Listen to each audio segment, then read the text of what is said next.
At 3:30, we got Baylor, who's 1-3, traveling to UCF, who's 3-1. UCF favorite 12.5 on FS1. Sawyer Robinson for the Bears, gone 48-97, thrown for 647 yards, 1 touchdown, 4 interceptions. Count them, 4. Dominic Richardson, 36 carries for 160 yards, and Ketron Jackson Jr. is at 13 catches for 223 yards. Timmy McClain, in 2 games, is already leading UCF in passing. He's gone 37-57, thrown for 638 yards, 5 touchdowns, 1 interception.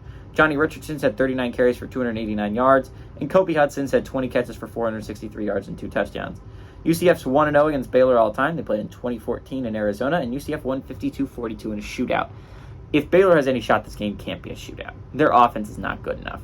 I feel bad for UCF.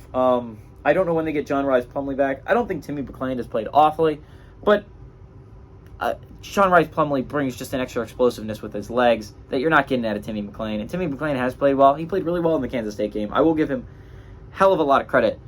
He went toe-to-toe really with the Kansas State Wildcats team that I have a lot of respect for and that I think is a very good program and team. And I think will be in the top 25 soon. Back there, at least.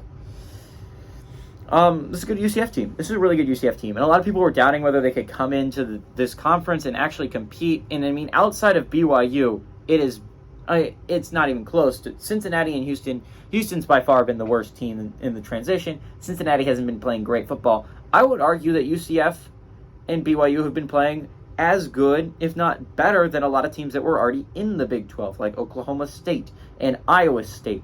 And I mean, like, there's a lot of teams I could list that I think right now UCF and BYU are playing better than. Probably not any playoff eligibility teams, but I think UCF's playing really good football right now. Baylor's obviously really not. I don't think they're playing good football at all. It's going to be in the Bounce House. I believe this is the first Big 12 game in the Bounce House because I believe they started Big 12 play against Kansas State last week, and that was in Manhattan, Kansas. Still gave K-State a fight. This is a good UCF team. This is a really good Knights team. I expect them to have a solid bowl game this year. I think that they could give a lot of teams some trouble.